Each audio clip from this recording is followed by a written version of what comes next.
Avançando um pouco mais no nosso curso de ondas mecânicas, hoje nós vamos falar um pouquinho sobre a superposição de ondas. Como o nome já diz, superposição é quando ondas se encontram. Então elas se superimpõem em algum ponto do espaço. E o que acontece nesse ponto? Bom, vamos lembrar que as ondas mecânicas, elas realizam um esforço sobre alguma coisa, um meio. Então é o caso da corda da onda na corda, é o caso da onda na água, não é? É o caso das ondas sonoras, que elas precisam de um meio para oscilar, para que aquelas perturbações se propaguem, tá certo? Pelo meio. Muito bem. E quando elas chegam num determinado ponto, o que acontece? Quando chega num determinado ponto, você tem uma onda vindo numa direção ou de um certo local, executando essas oscilações sobre o meio. Só que a outra vem também executando as mesmas oscilações. Então você imagine uma corda, que você tem duas ondas se propagando e elas vão se encontrar num ponto. Aí pode acontecer duas coisas, né? Ou as duas somam esforços para dar uma amplitude de oscilação maior, ou elas subtraem esforços, e nesse caso elas trabalham contrárias uma das outras. Então é possível que quando você sobrepõe duas ondas, algo desaparece naquele ponto. Tá certo? Esse é um processo importante e é a base principal do processo de interferência de ondas. Nós não vamos ver a parte de interferometria de ondas mecânicas, mas vamos ver a superposição delas, porque gera um efeito muito importante, principalmente quando elas têm frequência levemente diferentes, que é o batimento das ondas e que está presente em muitas coisas, inclusive no fato de você afinar um instrumento musical de cordas, em geral, você acaba levando em conta esse batimento, como vai ter um exemplo que nós vamos fazer ao longo das próximas aulas. Então nós vamos imaginar aqui que nós temos uma fonte aqui e uma fonte aqui. Então nós temos duas fontes de luz, né? Nós podemos chamar de uma fonte 1 e uma fonte 2. Ambas geram uma onda que está se propagando. E existe um ponto de encontro aqui, que é onde nós vamos analisar o que está acontecendo. Tá certo? Então nós temos um ponto, portanto eu estou na mesma posição do espaço, e agora essas duas ondas vão se sobrepor. Se a onda 1 ela é representada por um Y1, que é igual a Y0 seno de kx menos ω1 de t, e você tem Y2 igual ao Y0, nós vamos assumir a mesma amplitude, mas não é necessário, tá bom? Seno de kx menos ω2 de t. Ao chegar nesse ponto aqui, nós temos uma perturbação, uma oscilação, que é a soma das duas oscilações.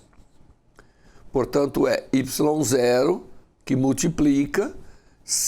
Agora, veja, elas estão no mesmo ponto do espaço, né? Então nós temos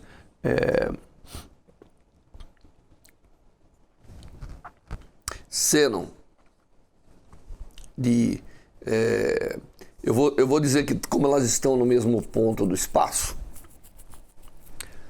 então não faz diferença...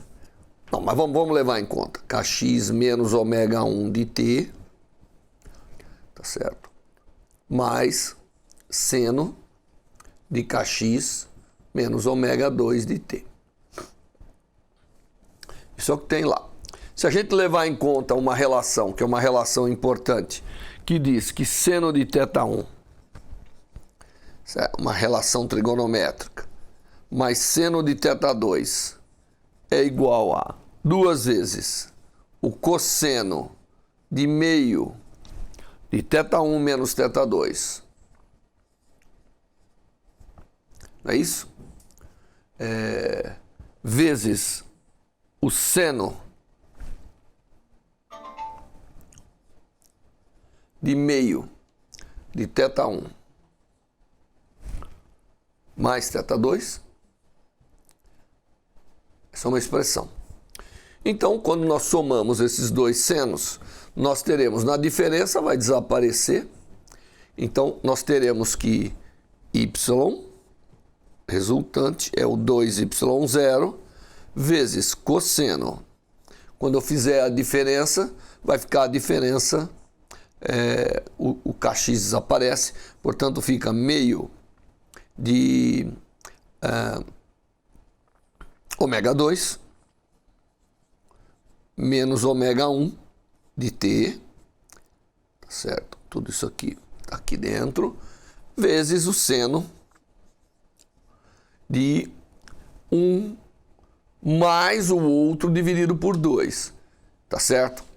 Nós estamos dizendo que aqui seria um K2, obviamente, mas nós vamos dizer aqui que ômega 1 não é muito diferente de ômega 2. De tal maneira que quando eu somo e divido por 2, praticamente eu tenho o valor original ou bem próximo. Então isso fica kx menos ômega t, praticamente. Então veja, o que nós temos aqui é, nesse ponto, é como se fosse uma onda, mesma onda que você está acostumado, mas ela tem uma amplitude modulada por uma diferença de frequência. Se essa diferença é exatamente zero, o cosseno dá 1. Mas como eles são próximos, porém não iguais, isso aqui equivale a um delta ômega. Tá certo? Portanto, o resultado desta soma, desta superposição das duas ondas nesse ponto específico, onde nós pegamos um x aqui, é que há uma modulação da onda. Então, o ponto x é fixo, então você pode esquecer essa parte. Então, o que você tem é a onda oscilando com a sua frequência, porém com amplitude modulada, e a modulação é exatamente aqui dado pela diferença das ondas. Então, deixa eu escrever de novo que o resultado disso é que eu tenho um y total igual a 2y0 vezes cosseno de meio de delta ômega t vezes a onda normal. Aqui, quando eu somei e dividi por 2, como elas são parecidas, dá ela mesmo praticamente. Tá certo? Então, nós temos aqui, ó, esse fenômeno.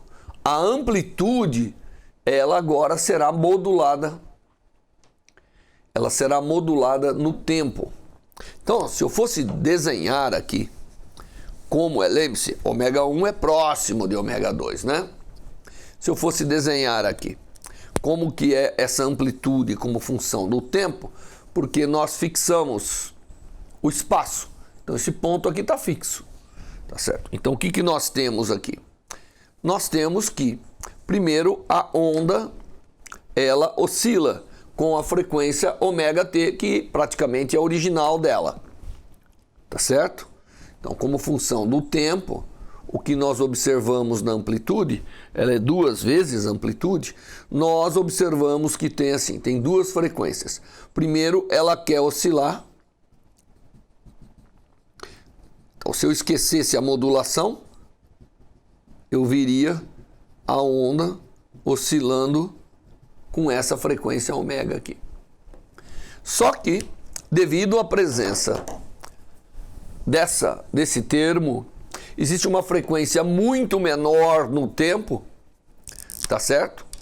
Que vai fazer o seguinte, ela vai modular isso aí com uma frequência muito menor. É como se fosse um termo que oscilasse a uma frequência muito menor. O resultado disso, obviamente, não é? Porque quando esse cara aqui é zero, não importa como ele está oscilando, vai a zero. O resultado disso é que nós acabamos tendo uma frequência, tá certo? Que se modula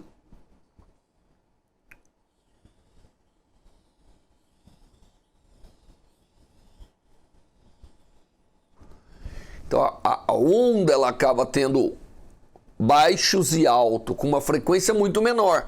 Qual é a frequência desse fenômeno? A frequência, que é o fenômeno chamado de batimento,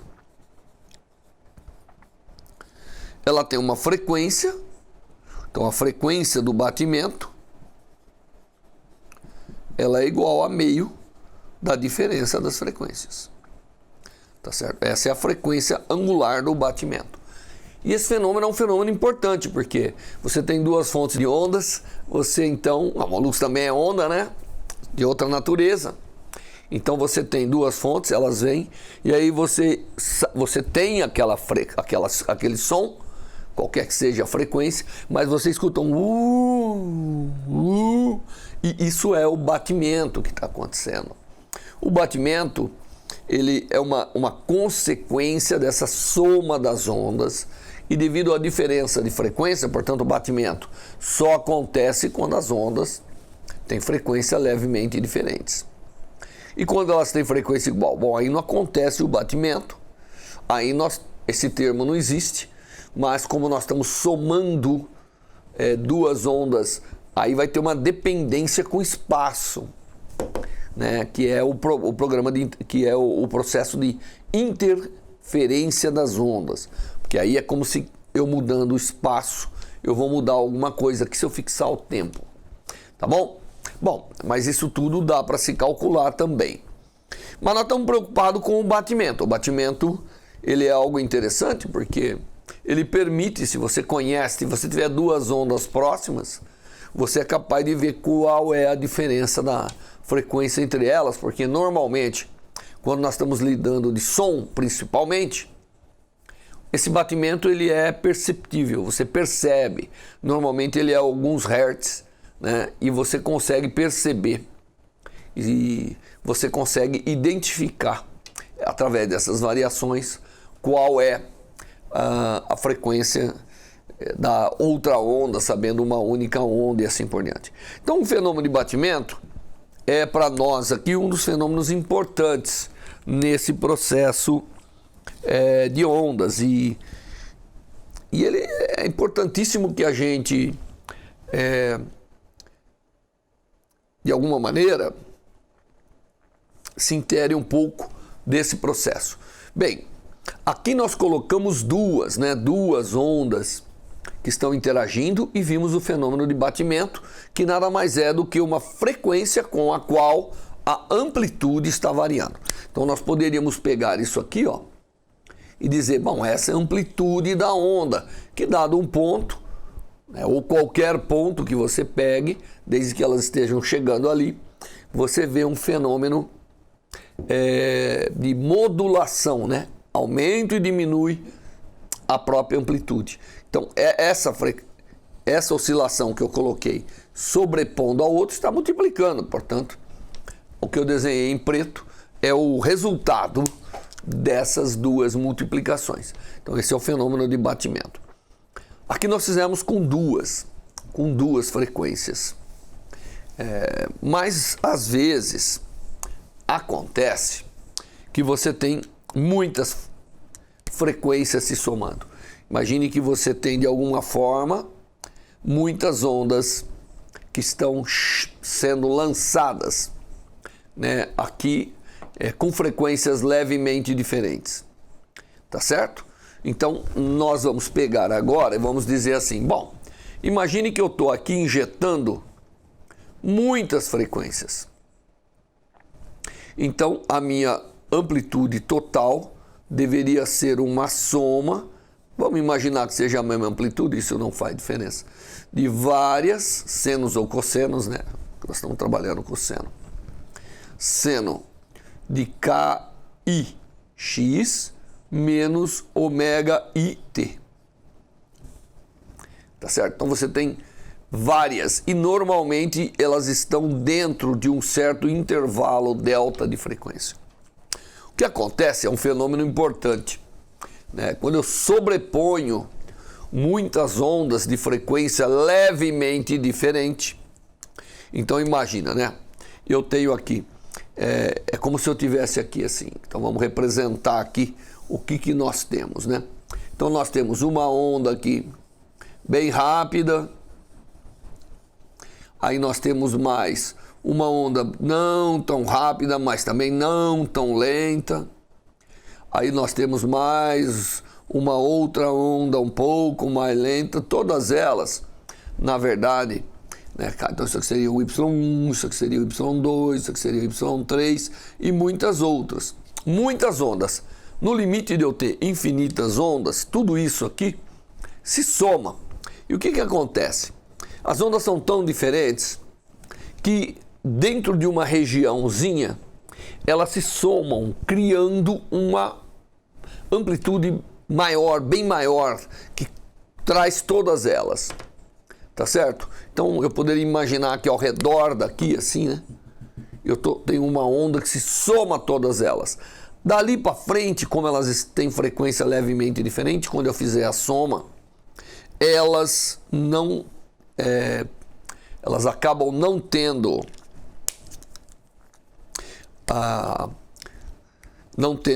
a sorte de se somarem, mas elas se subtraem. Então o que eu tenho? Eu acabo tendo uma modulação, que é uma espécie de um pulso só presente numa região, tá certo? Aqui nós estamos vendo como função do tempo, né? Então o resultado disso é que eu acabo tendo uma onda devido a essa superposição que cria um chamado pulso de onda. Então o pulso de onda, ele advém dessa sobreposição de muitas ondas, que se a gente tivesse tempo e fizesse aqui, né, analiticamente, nós íamos ver que quando eu tenho muitas ondas que diferem um pouco da frequência, quando elas se somarem, elas criam esses pulsos de onda. Então é comum você pegar uma corda, você dá um pulso. Quando você dá um pulso, você na verdade não está dando uma frequência, você está dando muitas frequências, isso forma um envoltório, ou muitas vezes você dá uma oscilação, vai variando a oscilação, isso cria um pulso que vai se propagar na onda. Esses pulsos são importantes, né? Muitas vezes eles se propagam de forma das mais diversas em diferentes situações, mas é um pulso. Então de repente você recebe uma gigantesca amplitude devido a essa soma que depois desaparece. Tá certo? Bom, e tanto o pulso, nós não vamos elaborar muito no nosso curso essa parte de pulso, mas existe toda uma área da física que, analisando esse pulso, fazendo a chamada transformada de Fourier da dependência temporal, etc., você consegue tirar todas as componentes ou qual é a região de frequência onde essas ondas estão localizadas.